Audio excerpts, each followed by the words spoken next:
희소 금속이 경고등이라. 그래서 제2의 요소수 사태가 온다. 이게 사실일까요? 사실입니다. 이거 언제든 제2 요소수 사태가 올 가능성 굉장히 높습니다. 왜냐하면요, 이거 한번 보세요.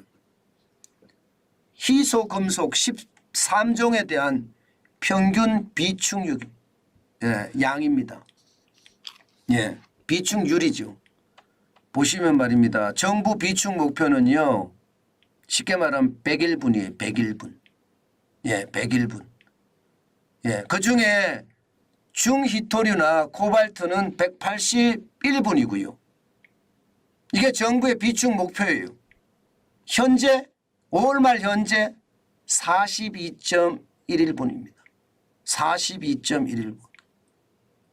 충격적이지 않으세요? 물론 정부가 목표를 101분이라고 높게 잡은 것도 있어요.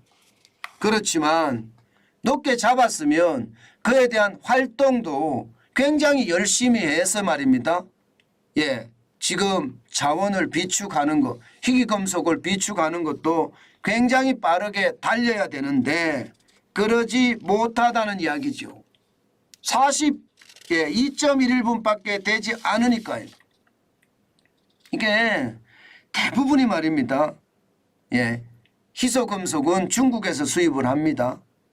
예, 그러니까 이게 중국에서 수입하기가 어렵다는 거예요. 왜 어려운가? 간단합니다. 뭐 한중 외교가 마찰이 생겨서 그런 게 아니에요. 자꾸 사람들이 이게 한중 외교가 이상하게 흘러가기 때문에 이런 문제가 생긴다 이렇게 이야기하는데 절대 아닙니다.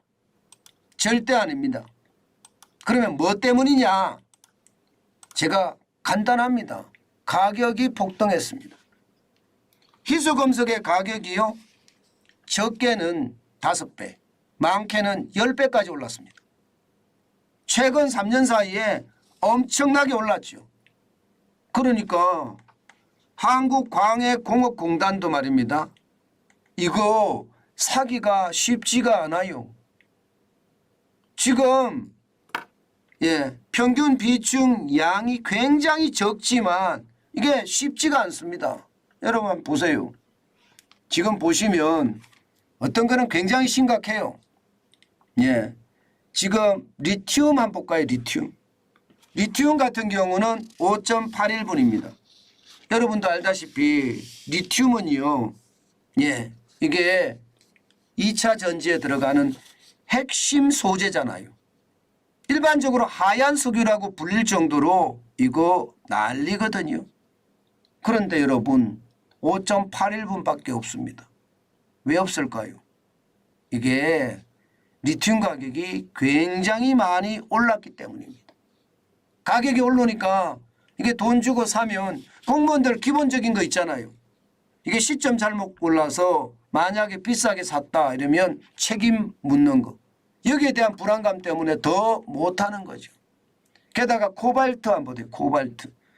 코발트는 정부 비축 목표는 181분입니다. 그런데 지금 실제로 가지고 있는 거는 12.41분이에요.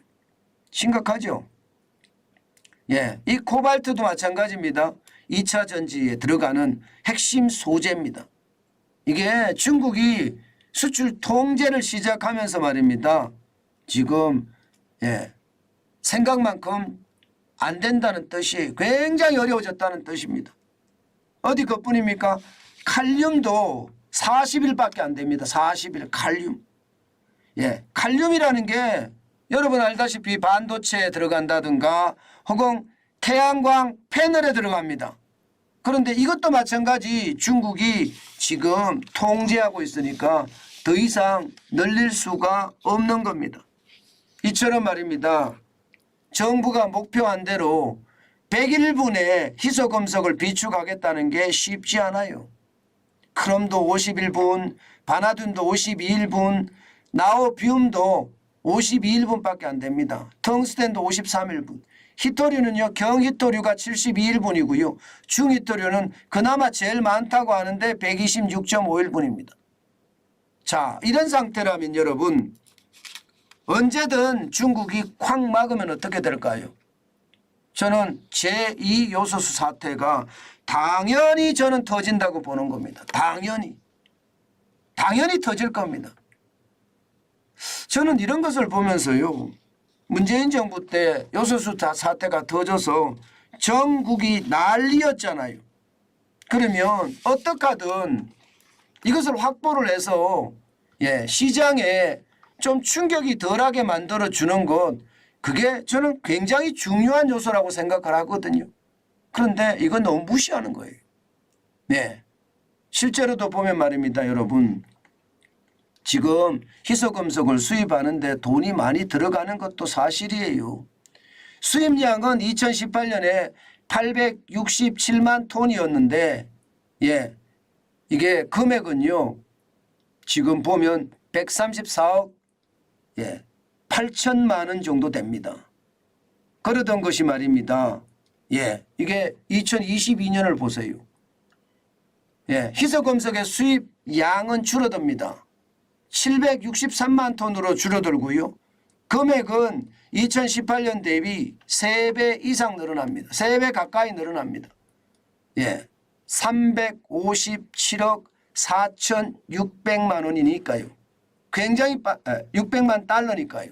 달러입니다. 600만 달러니까 굉장히 많이 늘어납니다. 그러니까 이게 양은 줄어들고요. 금액은 더 늘어나는 그런 사태가 벌어지고 있다, 이런 이야기잖아요. 문제는 제가 봐서는 여기에 있는 게 아니고요. 저는 적극 행정에 문제가 좀 있다고 생각합니다. 무슨 얘기냐? 이게 제2요소수 사태가 나지 않으려면 정부가 좀 공격적으로 움직여야 되거든요. 그런데 오히려 말입니다, 희소금속 구매를 위한 정부 출자금은 줄어들었어요. 2022년에 487억 9,100만 원이었는데요. 2023년에는 372억 3,200만 원으로 무려 23.7%나 줄였습니다. 지금 시장에서는 목표량 대비 추정 예산이 1,000억 원 정도 된다고 이야기를 하는데 이게 안 나오는 거예요. 그러니까 국가 경영이라는 게 워낙 크고 방대하기 때문에 요소 다 챙길 수는 없겠죠. 그렇지만 저는 이게 못 챙기면 대통령이 직접 챙겨야 된다고 생각해요. 사실 이런 문제는 산업통상자원부 장관이 제대로 챙겨야 되거든요. 지금 이런 문제까지 터진다는 건 여러분, 산업통상자원부 장관이 이거 소신껏 일을 못한다는 이야기가 되는 겁니다. 제가 보면 고용노동부 장관이 소신껏 일을 못하는 거고요. 산업통상자원부 장관도 지금 소신껏 일을 못하는 듯 보여요. 좀 안타깝습니다. 지금 같은 위기에는요, 나중에 요걸 먹더라도 지금은 과감하게 움직일 필요가 있거든요. 만약에 다시 한번 요소수 사태 같은 희귀금속 사태가 만약에 또 한번 터진다고 가정을 해보자고요. 그러면 어떤 일이 벌어질까요? 저는 안 봐도 본 것 같습니다. 안 봐도 본 것 같아요. 그만큼 말입니다. 이게 희귀금속에 대한 어떤 상황이 지금 굉장히 어렵다고 이야기하잖아요. 또 요소수 사태를 우리는 이미 겪었고요. 거기에 대한 대비책을 마련한다고도 했습니다. 그런데 제대로 대비책이 안 만들어진다, 이렇게 얘기할 수도 있는 건가요? 그러니까 뭔가 한 발 일찍 움직이는 거 저는 굉장히 중요하게 보는데 그렇지 못한 것 같습니다. 그러니 참 안타까운 사실이 점점 커진다, 이런 생각을 할 수밖에 없는 겁니다. 저는 제발 국정을 담당하시는 분들이 소신껏, 이게 범법을 하라는 뜻은 아니에요. 범법을 하라는 뜻은 아닌데 소신껏 일하는 그런 문화가 확실하게 조성이 돼야 되는 것 아닐까. 전 그런 생각을 오늘 또 한번 지독하게 해봅니다. 오늘 또. 그래야지 우리나라가 살 것 같으니까요. 지금처럼 이렇게 계속 가면 이게 나라가 제대로 가겠습니까? 저는 이러다가는 나라의 위험만 더 커지는 것은 아닌가. 저는 그런 생각도 진짜 많이 해봅니다. 예, 그런 생각도 진짜 많이 해봅니다. 그 어느 때보다 제가 보기에는요, 예, 소신껏 일하는 분위기가 확실히 만들어져야 된다고 생각합니다. 그렇지 않고는요, 이게 뭐라 그래요? 이게 실핏줄까지 피가 잘 흘러야지 안 썩는다고 하잖아요. 예, 지금은 그러지를 못하는 것 아닌가. 저는 그런 생각도 지금은 해봅니다. 그만큼 충격적이라는 이야기예요.